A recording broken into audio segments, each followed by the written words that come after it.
Welcome back to Hoops, everybody. To Hoops HD, everybody. This is the Should weekly we just Hoops start HD over? Report. We've all 2 seconds into the show, Chad makes a mistake. Welcome back to Hoops HD, everybody. This is the weekly Hoops HD Report. It is Monday evening, January 16th, around 9 p.m. Eastern. I'm your host, Chad Sherwood. On my sides up top here, he just disappeared. There he is. He's back in. David Griggs, Yeah. John Titel. Down below, we got John Salika, and joining us again from bracketeer.org, it is Rocco Miller. We've got Rocco is actually at 3 or 4 of the games right now, I believe, as well, right? Yes, right. Rocco, busy night tonight. It's amazing. It really is. We've got a lot to get to here. It was a busy weekend, especially a lot of good games on Saturday. A lot of ranked teams losing. I think like 9 ranked teams lost on Saturday. The polls are all switched around this week, but I thought we'd start, as we've been starting a lot of these recent shows, with one of our favorite features, of course, and that is the old blind resume. Yeah. If we can get this to work here, give me a second. It should be coming up here. All right, we've got a blind resume here. Well, and Chad, I can see them. The resumes are on the screen. It's not blind. Okay. Rocco. The two resumes at you. Tell me, left, right, or are they about even? What are you looking at here? Without giving away who they are, in case you did guess it. Let's have a little debate before, if you did guess it. Yeah, I mean, I don't see many road wins for either team, which I don't like. But only at least the team between them, yeah. Yeah, at least the team on the left's got a couple neutrals. I guess those are both 1B. The combo of neutrals on the right are a little better because you have a 1A and a 1B with a home 1B mixed in. Obviously, the losses. Yeah, I guess I go with the team on the right just based on the top. But yeah, you probably have to dig deeper to get to the truth. Yeah, Griggs, what do you think? You agree with the team on the right, or are they about even? I'm not a huge fan of either one. 226. I think I knew who the one on the right is. But I know I'm almost certain I know who the one on the right is. So because I know who it is, and because we've been in an argument over whether or not this team is actually any good, I'm picking the one on the left, even though they don't have any road wins. Okay. Just be warned, the team on the right is that one road win Boston College there on the right? Well, Titel, I was going to go to you, but Slika just ruined it here by telling everyone who the teams are. Yes, and I brought these two teams up for a very specific reason related to you, Mr. Griggs, because you posted your own personal bracket on the website today. It was brilliant. And you had the team on the left you had the team on the left as a 5 seed and the team on the right as an 11 seed, which I felt was absolutely ridiculous. Left, we got Arkansas. Right, we have Duke. Griggs, were you dead wrong when you put Arkansas as a 5 seed? I wasn't wrong when I put Duke as an 11. Okay. One road win against Boston College. These are teams that are, especially this Arkansas team has really been going in the wrong direction. But I don't get the hate, Title. I don't get the hate on this Duke team because this is not a bad resume at this point in the season. This is not great, but it's not awful.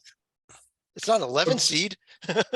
Agreed. No tier 3, tier 4 losses. That road loss at Wake could end up as a tier 1, depending on how Wake does, as I'll tell you guys shortly when we get there. I wish they had done more recently other than beat Pitt in January, because they haven't done much else in January, although we're only a couple weeks in. But Iowa win looking better by the day. Ohio State win looking worse by the day. Xavier win looking fantastic by the day.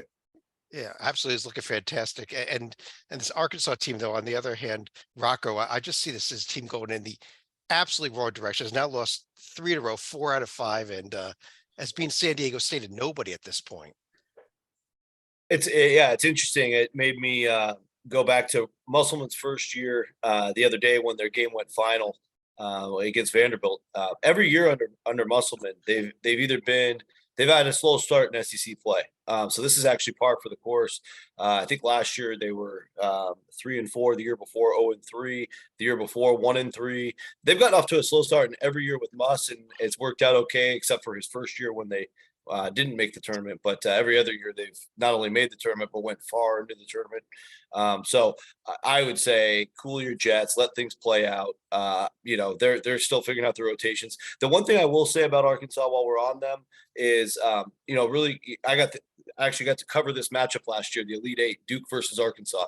And Clay Mosier was the head assistant coach. And I noticed I got to sit behind the Arkansas bench that day. He did all of the X's and O's during timeouts, all the preparation. Musselman spent his time arguing with the refs. I think that was really key that Mosier retired. Arkansas is still trying to figure out who's responsible for what, I think, as a staff. And, you know, those are the little things that matter when you're in a league like the SEC. Games are won on the margins. I think they'll figure it out because the talent's crazy. But I just think that's an interesting point, and I think they're still trying to figure out, you know, who's responsible for what on the staff. Yeah, but look, this game against Vanderbilt that they lost this weekend at Vanderbilt, at the end of the first half, there was a string of technicals. They had eight. It was 7 consecutive technical free throws they shot, and then got the ball, and you still lose the game by 13 points. I don't know how you do that. And the Vanderbilt, sorry, I don't know the kid's name, but the Vanderbilt student manager fainted and got stretchered off the court right around those technicals, and that actually just created a weird environment in what is already a weird environment, Vanderbilt's home court, and I think the Commodores, from their perspective, they rallied around that kid getting stretchered to the hospital just before halftime. So it was just a wild game. I was listening on the radio when all that happened. It wasn't just the student manager, but I think one of the Razorback players was taunting Melora Brown, one of the Vandy players, and the fact that none of the Arkansas players got teed up just made Vandy even more furious. I think one of the technicals was also assessed against Stackhouse. That's right. Yeah, he got teed. One of the multiple technicals in that whole situation there. And let's start things here off though in the SEC, where Stalika, when we look at the top of the standings, we see Alabama, one of the best teams in the nation. We also see Texas A&M at 4-0. Now, is this a bit of a mirage for A&M at this point, or is this team starting to turn things around? I think one of the things they were showing on the screen as far as Texas A&M is that Buzz Williams' team happened to go up against 4 new coaches in this league. So one of them being Gates over at Missouri. They beat them by 18, and they just destroyed South Carolina. I mean, the final score was even worse than that. I think they were tripling the Gamecocks at one point in the second half. That's how brutal that game had gotten right there. It was 268-3, I think. Okay.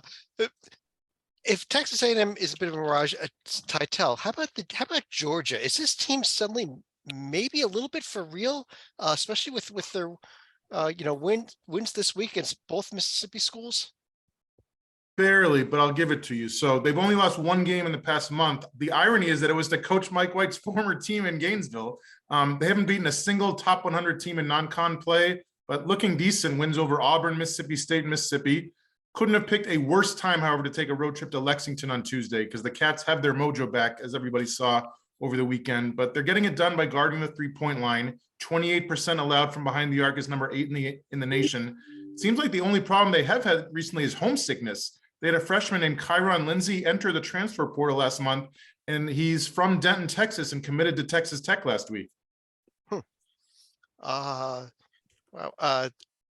Rocco, I pulled up the next opponent here on the left here, Kentucky, and we were just about, everyone's ready to give up on them. And then they go to Tennessee over the weekend and win there on the road. Made everything all better, or on the way to making everything all better? Certainly helped.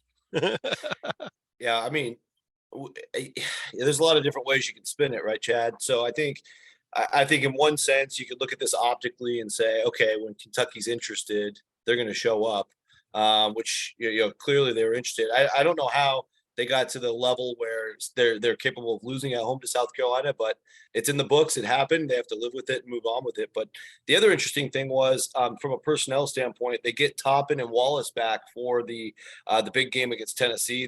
They performed well, but at the same time, I think they lost Damian Collins and one other key player. So they get 2 back. They lose 2. This mix seems to be playing a lot better than the previous mix. And so I don't think Kentucky's really got their full rotation in order. They've had injuries off and on. But now with this road win at Tennessee, compared to the rest of the bubble, they obviously stand out. They're going to win a lot of comparisons for bracketology purposes down the road, as long as they stay in the hunt, which with their abundance of talent, I assume they will. And so, yeah, we'll see if Tytel's right, if this is the springboard, or, maybe a home game against Georgia, they're less interested in and fall again. I'm not 100% sure. Yeah, Rocco, I was just gonna say, if you look at this schedule, it is very favorable. Other than the Kansas game and the SEC Big 12 Challenge, there's a lot of winnable games ahead here. But go ahead, Griggs. Rocco, let me ask you this. Well, anybody, but I know Rocco is a bit of a scout too, as much as he is a analyzer of resumes and a committee guessing expert. One of the things that, if you noticed about this game, was how Kentucky was so prepared for it. Tennessee, a transition team. I don't want to say they had no transition baskets, but I remember watching long stretches of it thinking Tennessee has not had a single fast break point in this game. Among everything else, among their personnel, wasn't this the most prepared you've seen Kentucky all season? And it's not even close. Yeah, it's not even close because, it's not close because in their other, they beat Michigan overseas, but that was even kind of an ugly performance where they pulled it out by 4. Wasn't particularly textbook. Maybe the Louisville home win, but you have no idea because Louisville's so bad. Louisville's so bad. You don't need to prepare for them. You wouldn't know. This was. They came into this game with a perfect game plan and executed it beautifully on the road. Yeah, it was astounding. I think one could assume, and without asking Coach Cal, probably wouldn't be fair to put this in cement, but one could assume they started the week just preparing for Tennessee and overlooked South Carolina entirely, and didn't and just basically thought they could throw any 5 guys out there and beat South Carolina, because the preparation and the execution for the Tennessee game was so on point, as you've well articulated. Right. And we saw this from Kentucky in the latter part of, the second half of last season, minus the round of 64 game. One of the things about Kentucky was that Calipari, people don't give him credit for being a good bench coach. And I get it. He's got so much talent, but I would argue a lot of the time he is, and he certainly was Saturday. Yeah, exactly. I mean, we've seen this in previous years where, they get off to these slow starts, then league play starts to pick up. It's a team like Arkansas where I'm just like, don't judge really much until we get to February, because the talent's there. He's gearing his teams historically to be ready for March. He's less concerned about these November through end of January results, as long as he can sprinkle in some decent wins along the way. And this was much more than a decent win. It's an elite win. Yeah. Just quickly before we move on, we do have to get moving on here. The team that had an awful week this week from the SEC was the Missouri Tigers. They lost a pair of games at Florida and at Texas A&M, both of which were not looking like tournament teams. And Stalika, this is a team that is definitely another team that's heading in the wrong direction, I guess, along with Arkansas. I would probably say the Texas A&M game would have been slightly more forgivable, just because Uncle Buzz's crew has been riding through, shall we say, a buzzsaw. Florida, they hadn't had any wins of note going into that game right here. If you look at Arkansas, that might be a winnable game. Alabama, not likely. Oh, yeah, that Alabama team is good. Let's take a look at that upcoming schedule in the SEC real quick here on the right. Beginning with Tennessee with a road trip to Mississippi State coming up here tomorrow night, which could be a bit of a dangerous game in that Georgia-Kentucky game we mentioned. The rest of the games are there as well. Alabama at Missouri on Saturday. What else do we have? Arkansas at Missouri Wednesday, that being a little bubblicious. You'd have to be two teams that are not playing very well right now. Something's got to break, right? Yeah, exactly. It's not like one of them's a 5 seed or anything. That would be ridiculous. Let's jump over to the Big Ten Conference, and let's start with the game that we actually saw today, and not the Illinois winning at Minnesota. I'm talking about this Purdue winning this game at Michigan State today, Griggs.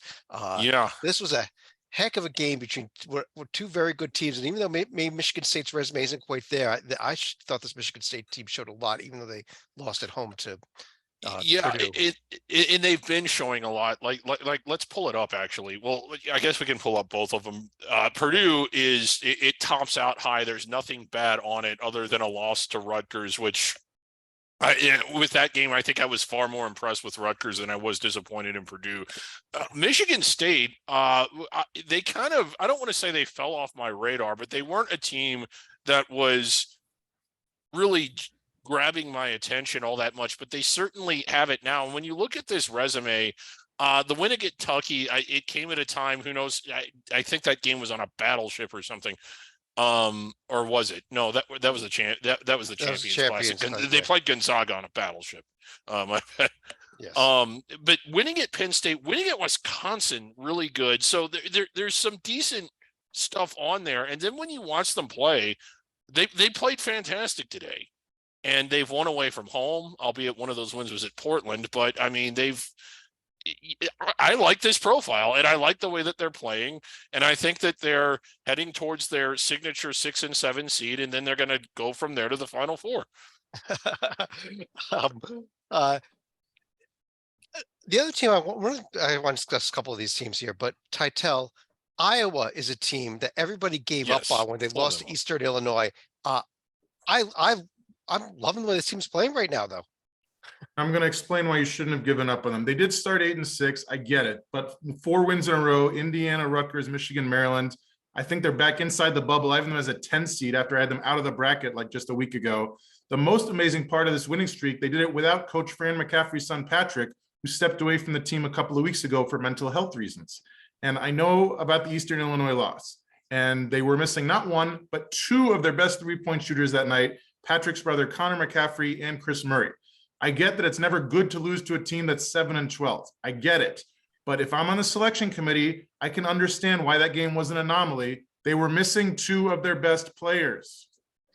I still think they have to win that game. They could be missing their 4 best players. They got to beat the 338 Team Nation. Right. But I don't care, because what they've done on the good side, in my opinion, makes up for this Eastern Illinois.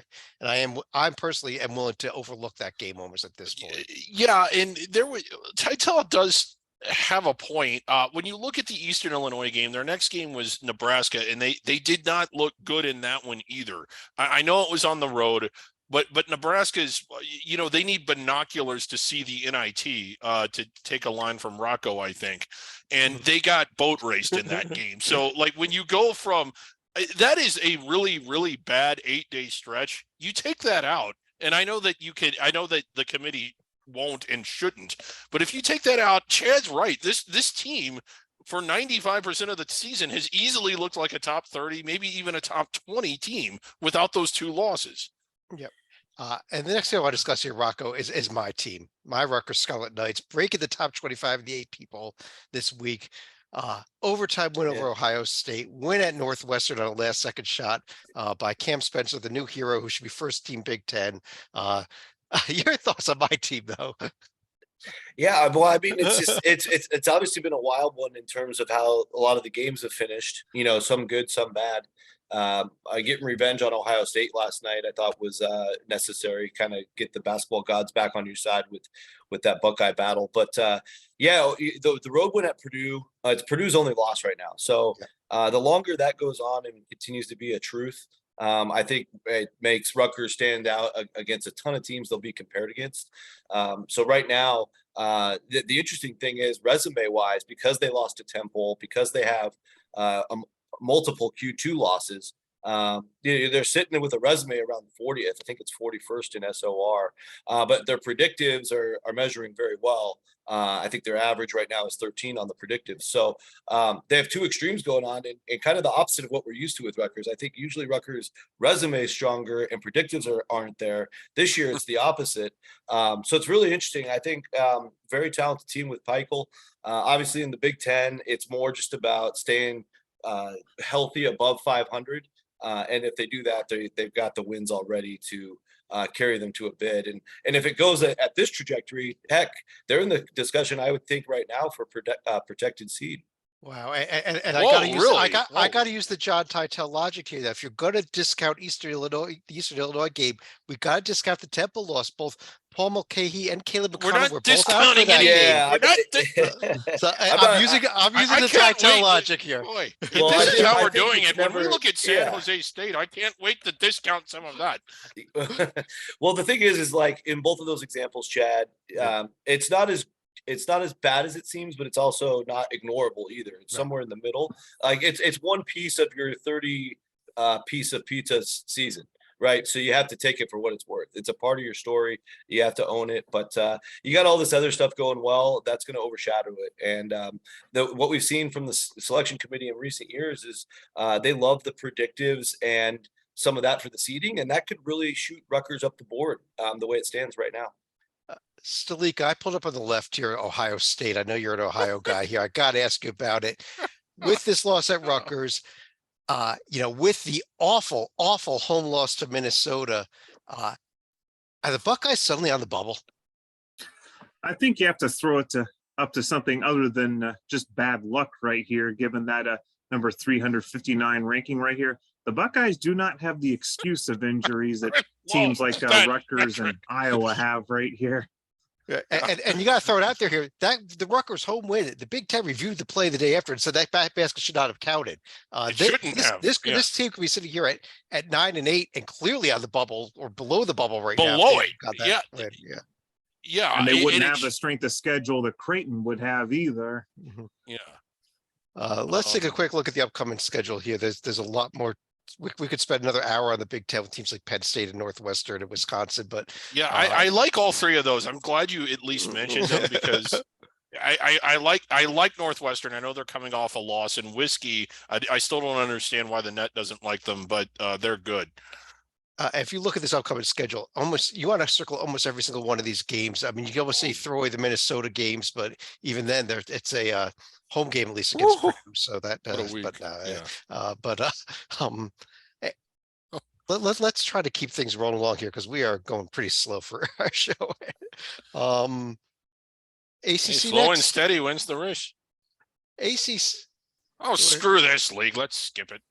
One result that's not quite on there yet is Miami did come back tonight. They were trailed most of the game. They came back to beat Syracuse tonight. But Griggs, how about the first place by 2 games Clemson Tigers here? It's pretty remarkable. And if we pull them up, like I know you're about to do here, I think that their schedule is a little bit front loaded. I really like that win at Pitt. But Duke hasn't done much on the road. NC State really hasn't either. And the toughest game of their conference schedule to date might be the one that they're playing next at Wake Forest. Although the Pitt win was really good. But when you look at it, if they can get by that one, their next 4 games are not only winnable, but it would be disappointing if they lost any of those. We're looking at 11-1, 12-0 start here. But then when you go to North Carolina and to Virginia, I don't know. Their schedule just seems really light. Well, what about their next opponent here, Titel, the Wake Forest Demon Deacons? This is another team that's been surprising so far. Started 10-5, won 3 in a row to get to 13-5. Rough schedule this week. Host Clemson Tuesday, then host Virginia Saturday. They're getting it done from behind the arc. 38%, number 30 in the country. The star has been senior point guard Tyree Appleby. Last year at Florida, 11 points, 4 assists a game. Terrible shooter, though, 36%. This year, 18 points, 6 assists a game, shooting 47%. Very great improvement. Yeah, absolutely. And Rocco, when we look at the rest of this conference here, I think there's a lot of bubble that you're looking at it when you look at this league at this point. Not only those teams, but also Pitt and the NC States and the like. I agree. Yeah, I mean, it's tough to separate right now. I think if Clemson wasn't 7-0 in the league, they would be part of that group as well. I think eventually they might be a bubble team. So certainly keep them in your bubble planning. But I would say, like Pittsburgh, Wake, NC State, Clemson, Virginia Tech off to a horrible start in the league, but they did pretty well in the non-conference. So get a couple wins on track for the Hokies. They're back in that mix. And it's really just Louisville, Georgia Tech, Notre Dame having pretty down years and really not going to be able to play their way back in. Louisville's having a down year. There's the understatement of the century. That is a hot take. Wow. Thanks. Appreciate that. But Florida State a little bit too, but they got 3 league wins. How about that? Yeah, Florida State showed a little bit of life, although they, I thought that was a trap game actually for Virginia going down there this week, and Virginia was able to pick up the road win. Virginia, who, despite being 2 games behind Clemson, I think is the best team in this conference, and the metrics I think will back that up. They're going to be hosting VOD Tech and then going to Wake this week, so it's a very interesting week here with the rivalry game and then the Wake Forest road game. Chad, why do we have Yeah. Notre Dame's 1993 football schedule in here? Florida State and Boston College. That's a good one. Notre Dame's going to play football this week. Miami at Duke is another big game here on Saturday. Well, the type of year they've been having in basketball, why not give it a shot?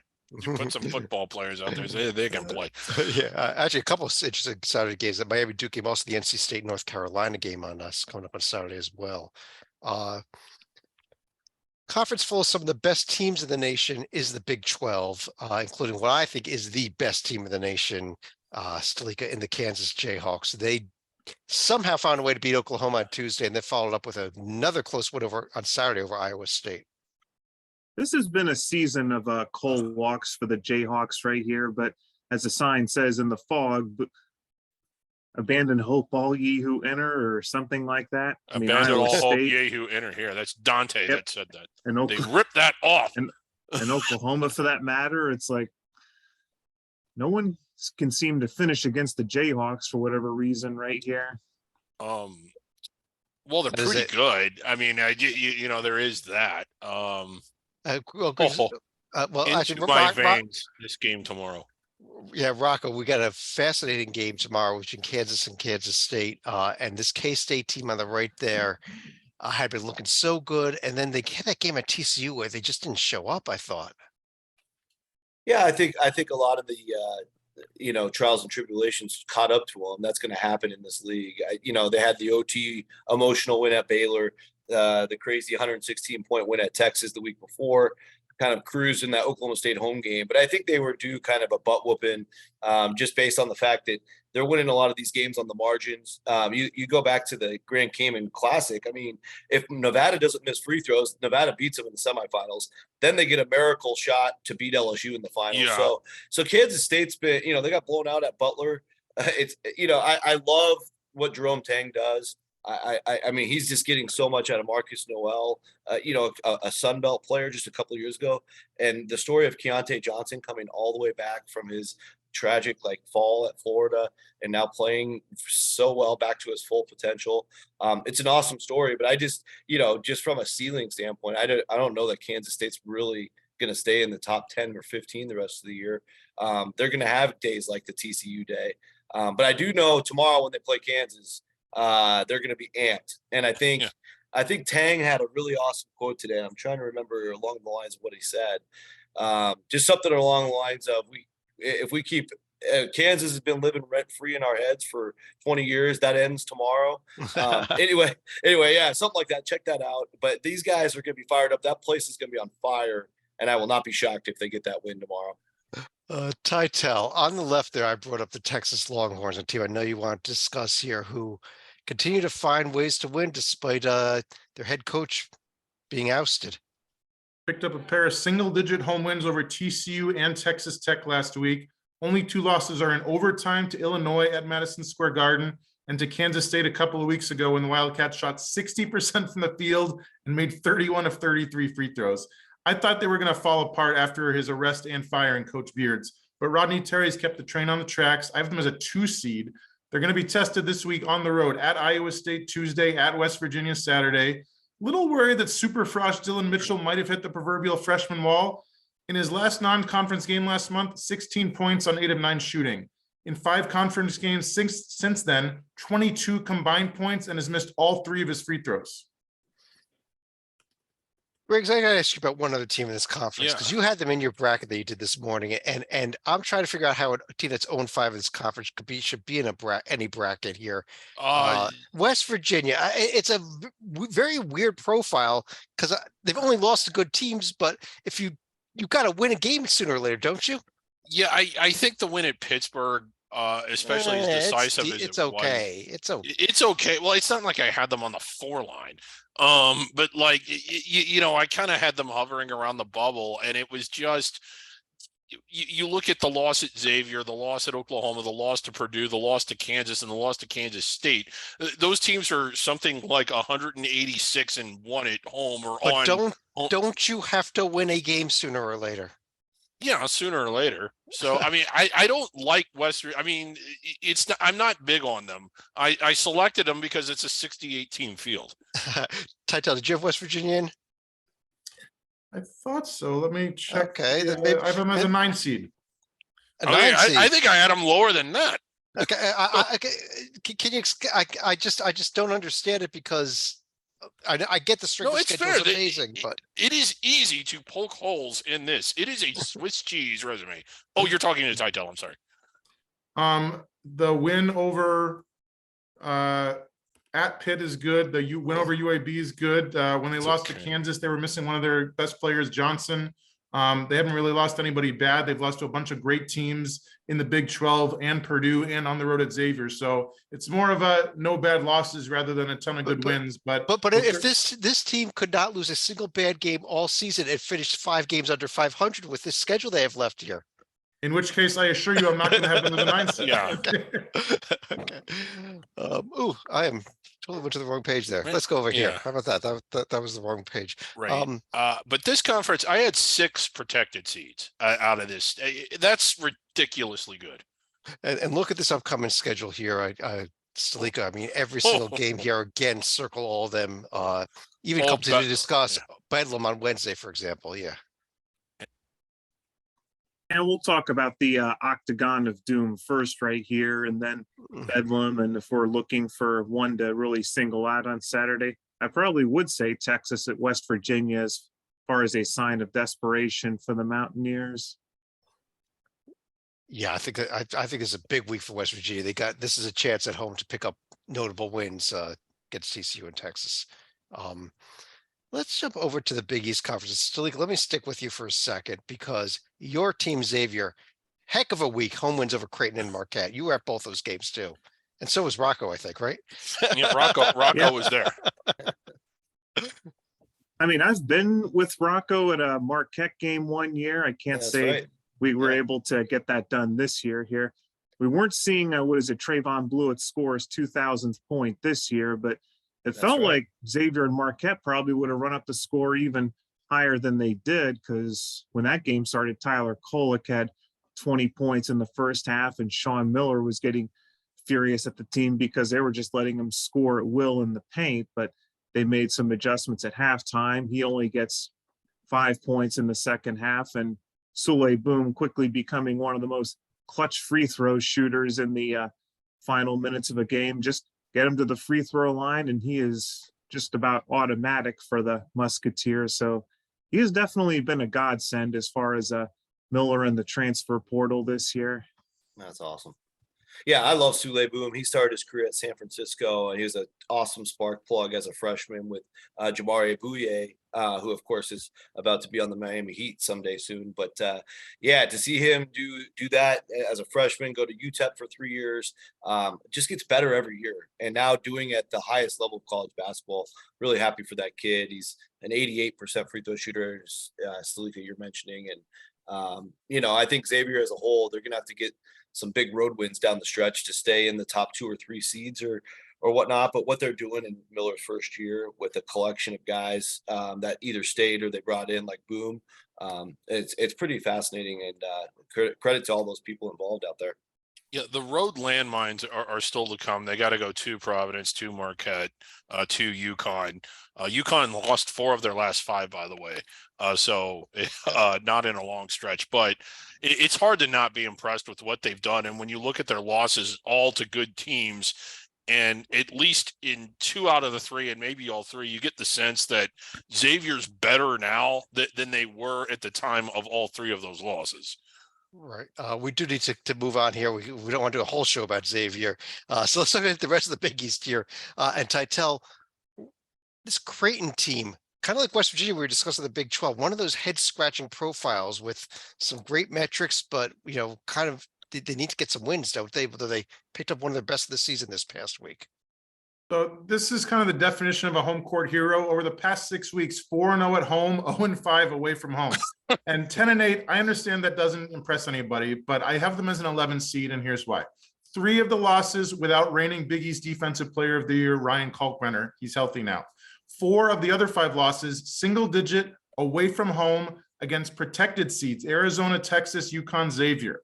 They head to Butler Tuesday and then a much needed 8-day break before hosting St. John's. I understand if you want to leave them out of your bracket, I get it, but they're the only team to beat Providence since November. There you go. This Providence team had been playing so well heading into that game. And Rocco, I want to talk about another team that's not playing well. We mentioned it already. UConn has lost 4 out of 5. When people talk about this team as a 2 seed, maybe even better than that, 1 seed. Yeah, I mean, anytime Jordan Hawkins turns the ball over 7 times against St. John's, I mean, it's probably a bad formula as St. John's loves to create turnovers and get easy runouts. Yeah, shocking loss there in their last outing, losing by 11. In Hartford to a St. John's team that typically chokes in all their big games. So it's that if that's not warning enough, I think it was really easy to forgive the 3 losses because they were all tough road losses on the road. And I think you could argue to the 3 best teams. I think it was Xavier, Providence, and Marquette. But this St. John's game just exposed everything. Dan Hurley can use that tape as a lot of teaching moments for these kids. They get to go to Seton Hall Wednesday, home against Butler Sunday. So ideally this week. A dangerous Seton Hall team that's been playing a lot better recently too, I think. Yeah, I mean, Seton Hall's defense is ridiculous. So always tough to get buckets against a Shaheen Holloway team, as we know. But if they can navigate that storm this week and get right, I think they'll be okay long term. Still love the depth of the front court, probably the best center tandem in the country. So we'll see what UConn can do from here. But every great team's got to have some bumps along the way. All right. There's the rest of the standings in the conference. I know, Titel, you wanted to do 2 or 3 hours on Georgetown. We just don't have the time for it tonight. I'm Thank sorry. you. But the upcoming games, some big games here, actually, with the Providence Marquette game coming up on Wednesday. Actually, that is, I think, the biggest game of the week here in this conference. Xavier is going to be at DePaul and hosting Georgetown, so they get a pair of bye games. Pac-12 conference. That's the calm before the storm. Oh, the Conference of Champions. Because Titel, I know you don't want to discuss it. I'll ask Rocco about your team, about Arizona, and just did not even bother showing up on Saturday against Oregon, or I guess it was at Oregon, right? Yeah, it was the Oregon road trip. Yeah, Arizona, same thing happened. Similar, the game I was at when they played at Utah, lost that one by 15. It seems to me the biggest difference, I think, from this year to last year, their 13-point loss at home to Washington State was a stunner the week before. It's just that teams are, especially here in the conference, are much more prepared for the runouts, for the rim to rim action that Tommy Lloyd's group wants to do and has the athletes to leverage to do it. Ballo had an amazing first 2 months. So I think the scouting report on them is Utah built the formula. Wazoo and Oregon were able to follow it to a T. Also got hot in from the offensive side of the ball. From their own perspectives. And I think Arizona now, it's their turn, kind of like what we just talked about with UConn, they got to readjust and throw some new wrinkles because they can't just bank on their system the way they had in the first couple months, because clearly teams are prepared. And they're not even losing to like the LA schools here. They're losing to some pesky wannabe bubble teams from the Northwest. Yeah, and their next opponent is a USC team that Titel is maybe they're starting to put things together. They had a 2-0 week. As long as I don't talk about Arizona, I'll talk all night about USC. Except they're playing Arizona this week. So at Arizona. That's it. I walked into that one. They did start January with a pair of road losses at Wazoo and UCLA, bounce back, home wins over Colorado and Utah. Hard to believe their interior defense could get any better. They're already second in the nation, 41% allowed from 2-point range, but they're bringing in 7'1" Vincent Iwuchukwu. 6 months ago, 5-star recruit who collapsed after suffering a major heart failure. Today, back on the court, he's 2-0 in his 2 games so far. He hasn't even scored a single point yet, so I don't want to oversell it, but he does have 2 of his next 3 against the aforementioned Wildcats and the Bruins. It's going to be fascinating to see if Coach Enfield uses him against those great big men like Tubelis and Ballo and Bona and guys like that. And on the left there, after they play, actually, I'm sorry. After Arizona is going to be playing. After they play USC, the next opponent after that's going to be UCLA and Salika. This UCLA team now won 13 in a row. Inching toward the one line, in my opinion. But I know Griggs won't agree with that. But your thoughts on them? Well, their resume isn't going to scream one line, but the team is absolutely screaming one line right here.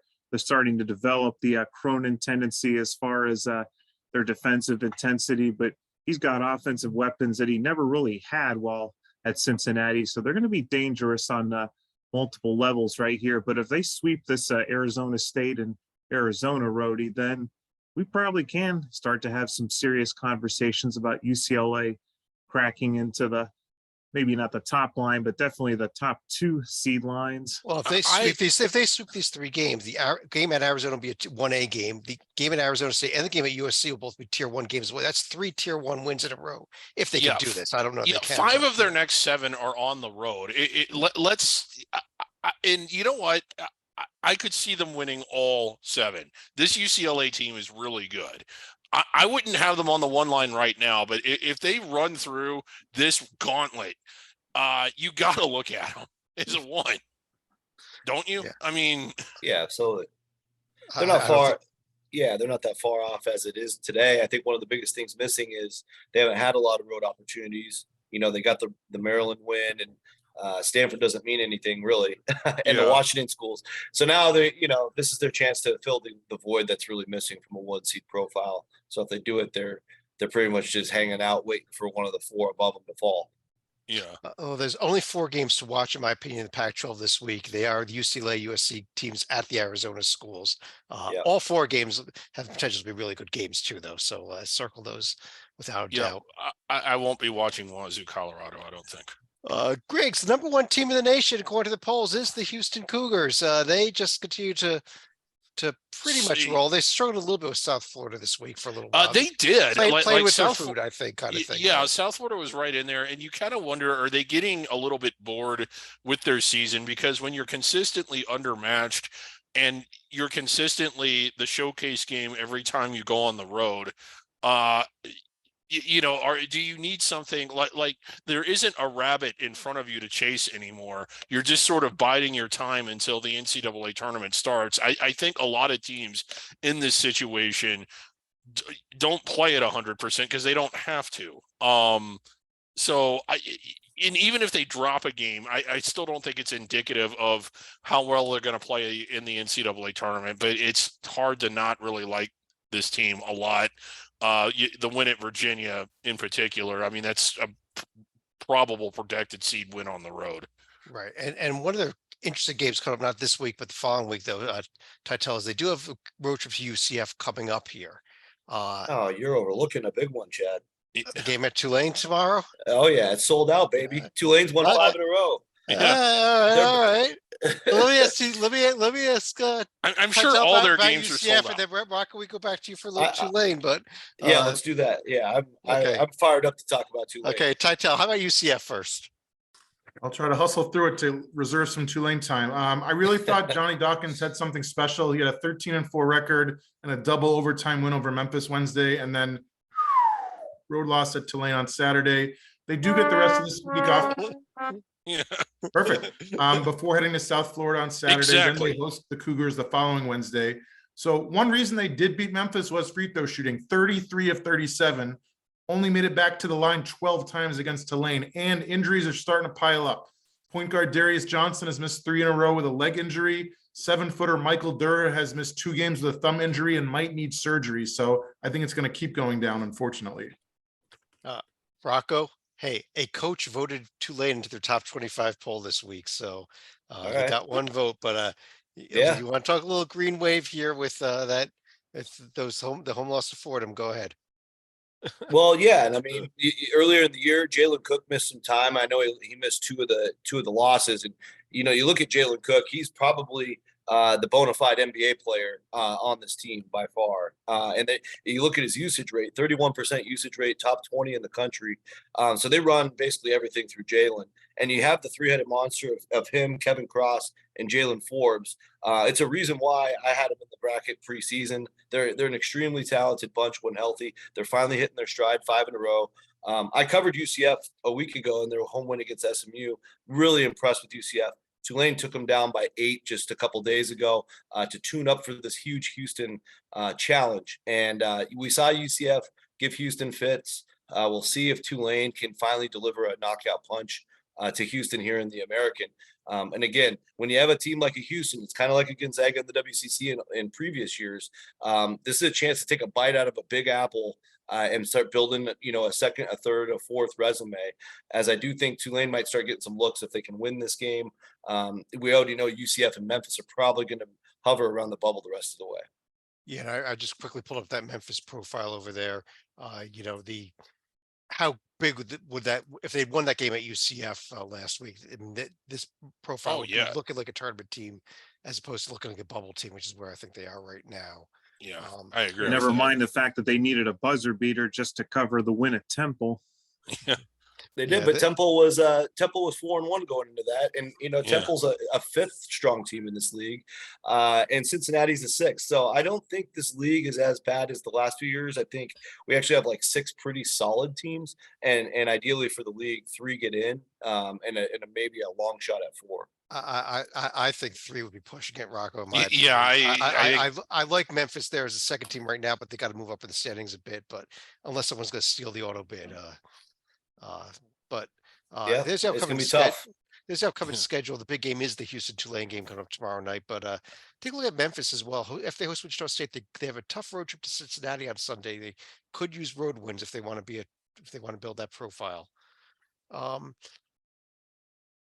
Titel, the game of the week in the Mountain West Conference happened in San Diego when the Aztecs actually went down at home to New Mexico.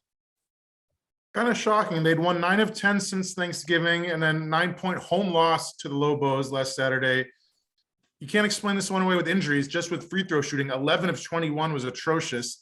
They get back on the road this week at Colorado State and Air Force. I still have them as a 6th seed. I'm not worried because they're a veteran team.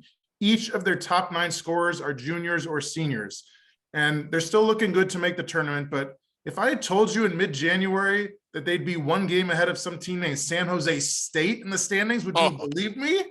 Oh, San Jose State. I mean, let's pull them up.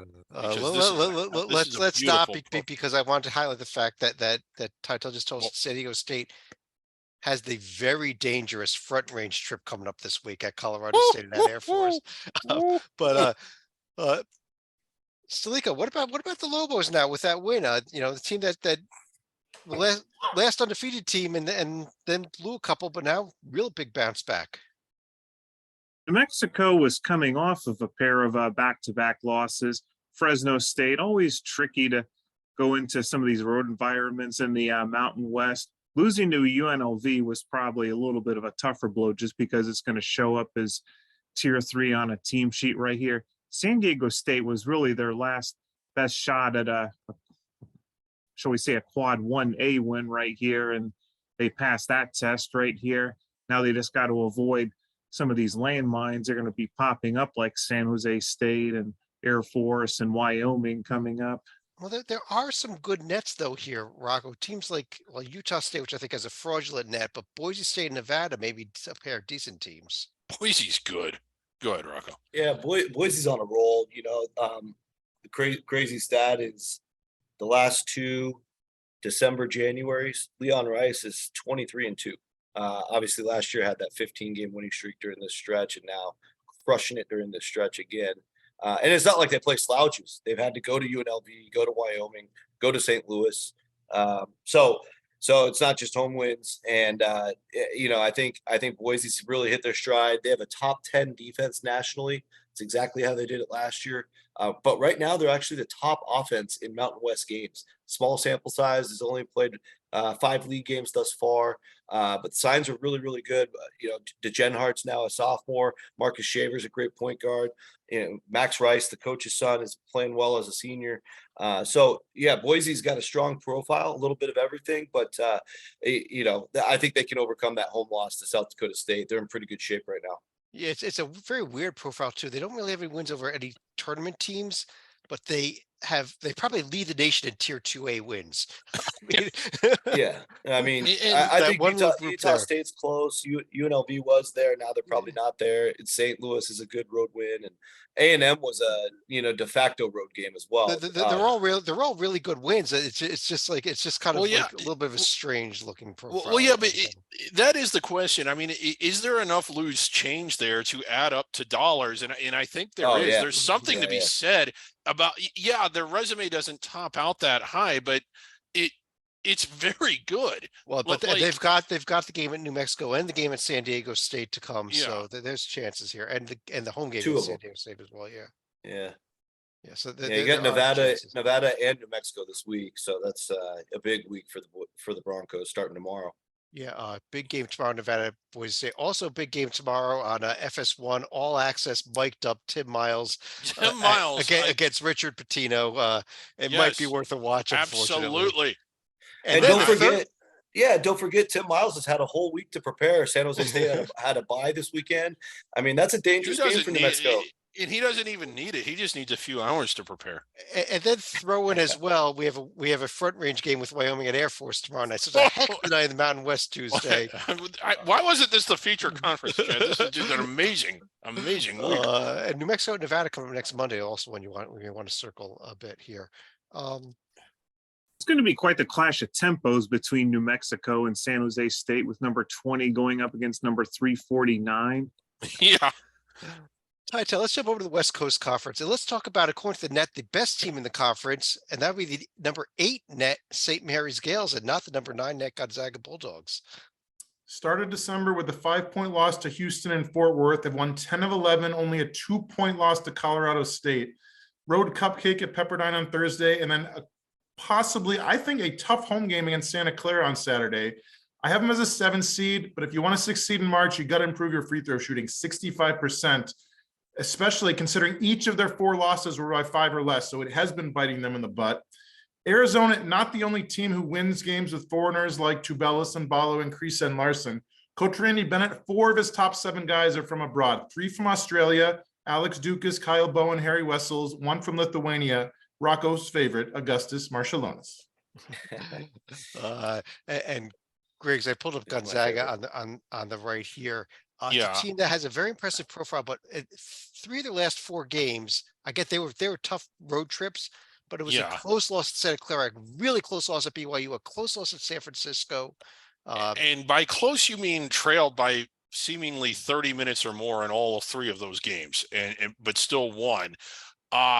They don't look like, at least in the last couple of weeks, they've looked good, but when you're talking 1 seed, 2 seed, top 10, what are they ranked now? 6th. They don't look like the 6th ranked team, but holy crap, look at this resume. It looks like the 6th ranked resume and maybe even higher. They beaten Alabama, they beaten Xavier, Michigan State, who we talked about, and their only losses, essentially they've played 5 protected seeds away from home and beaten 2 of them. And that is damn good. And Rocco, I want to discuss one of the team. I put them on the left there, Santa Clara. Is it time to start paying a little bit of attention, especially with what they've got coming up this week? Because there's really no bad losses here. You should always pay attention to Santa Clara. I love these guys. Okay. Brandon Podziemski, man. I think Pods is probably the most talented player in the league, which sounds insane because you have Gonzaga there, and obviously St. Mary's is very good. But Pods is an unbelievable talent. I mean, they just hit a home run with that transfer from Illinois. He can shoot from everywhere. He gets his teammates involved. I think I've talked to him. I talk about him every time I've been on the show. Gives them a real chance to knock off a team like a Gonzaga or St. Mary's, who they narrowly lost to both so far. So, yeah, big week for them. BYU coming to town Thursday. They go right over here to St. Mary's on Saturday night. This is a huge week for them. Yeah. So, I might be there Thursday, actually. Anyway, they are just a great team, whether it's another NIT year or not. What Sendek and his staff have been able to do talent-wise is night and day from what they were doing years before last year, and turn the program around. So it's exciting. And I think the other thing to note is, Chad, you called it out. Gonzaga is winning these games narrowly, but I think for the first time in years, the WCC tournament you could actually have a bid thief if it is like a Santa Clara or a BYU, because the margins aren't as big as they used to be. They do still play that elongated ladder format though. So Gonzaga, assuming the one seed, will get the bye to the semifinals, but which they will. I like that for under the radar conferences, not for conferences like this one. Just do the straight up seeding. Yeah, and you don't need the ladder. You don't need to protect your first place team. It would only be, and I mean, it would only be one extra game for like the third and fourth place team, so it's not unwinnable for that from that position.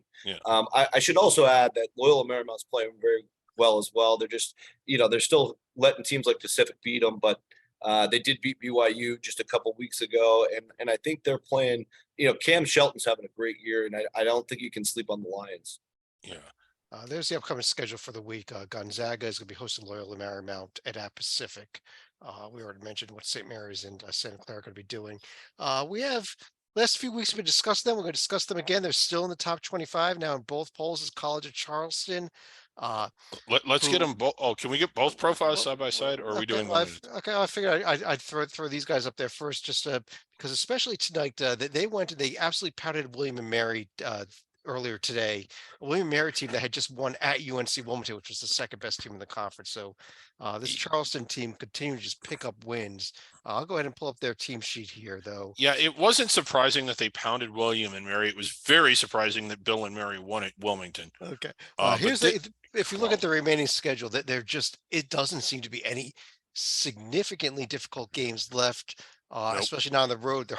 They got a couple home challenges with Hofstra and UNC Wilmington, but that's it. But I know, Rocco, you wanted to discuss the other team that we are welcoming onto the radar, into the Hoops HD report for the first time in school history. The AP poll, the Florida Atlantic Owls are number 24 out of. Let me say congratulations to Florida Atlantic for the first time in school history on the Hoops HD report.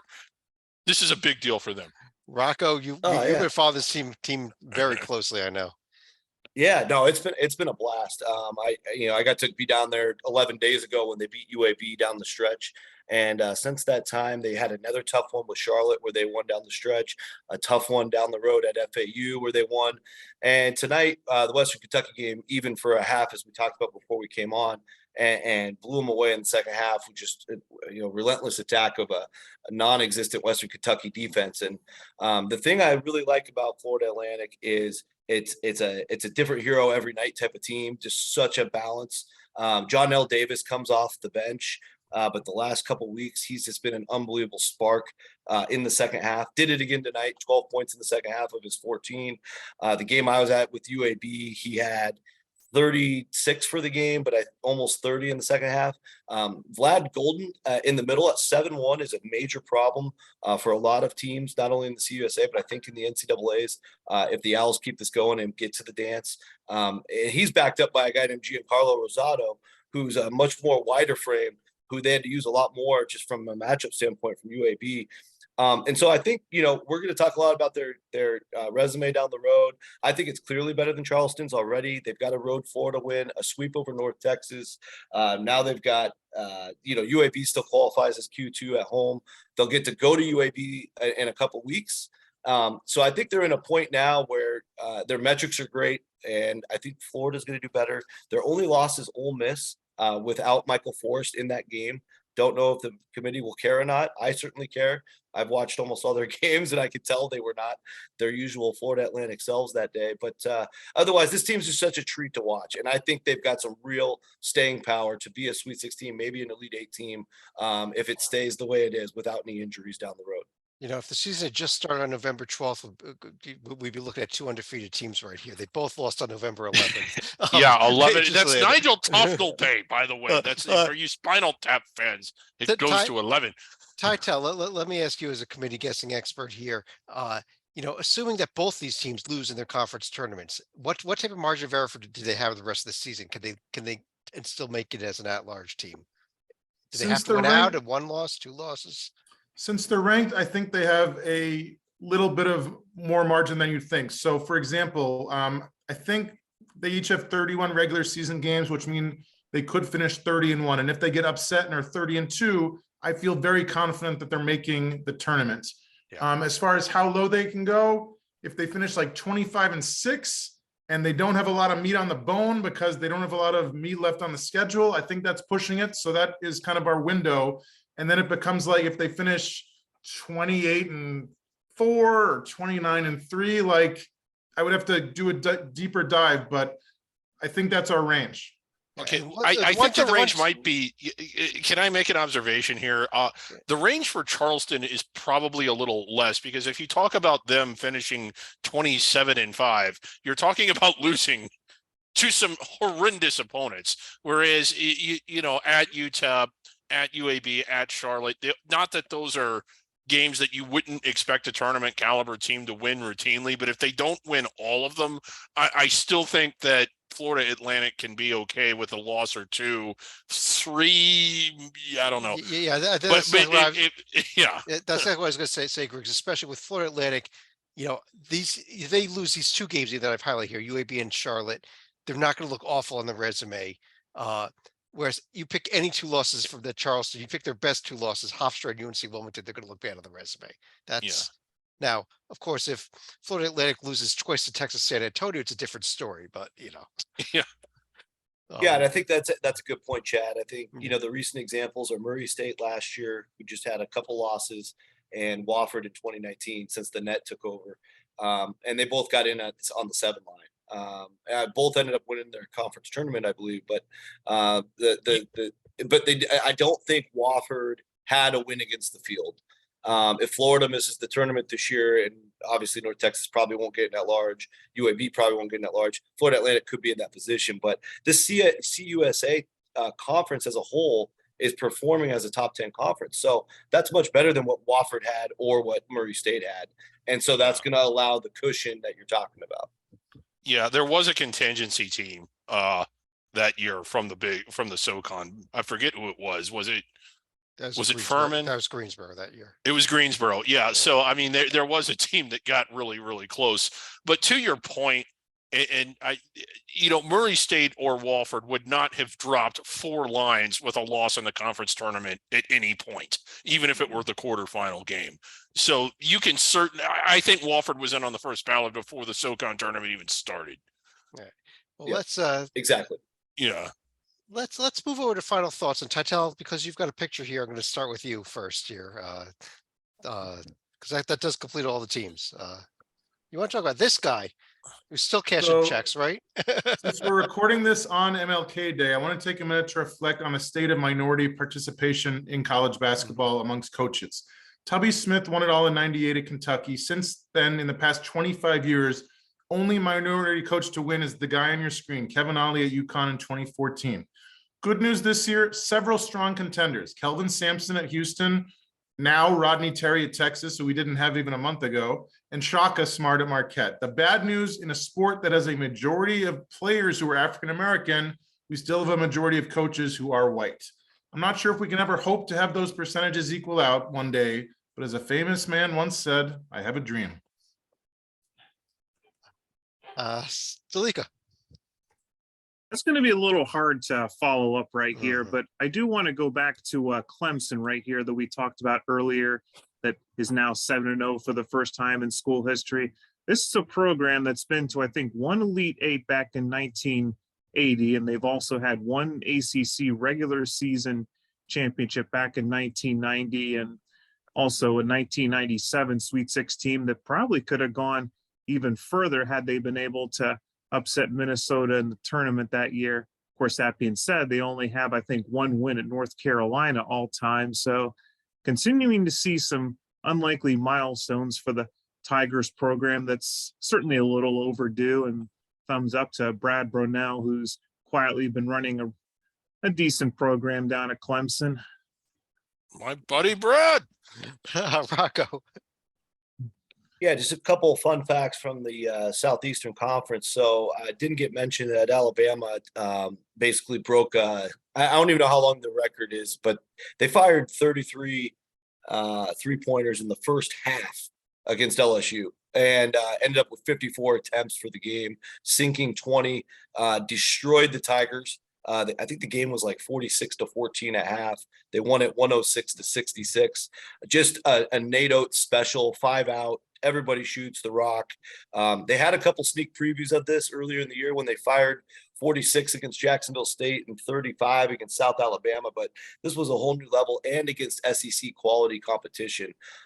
Just a dangerous team with Brandon Miller out there for, first and foremost, pulling up from, whatever it is, 23, 24 feet out straight away and sinking triples. Just a dynamic team to watch. So check out the Tide if you haven't seen them play.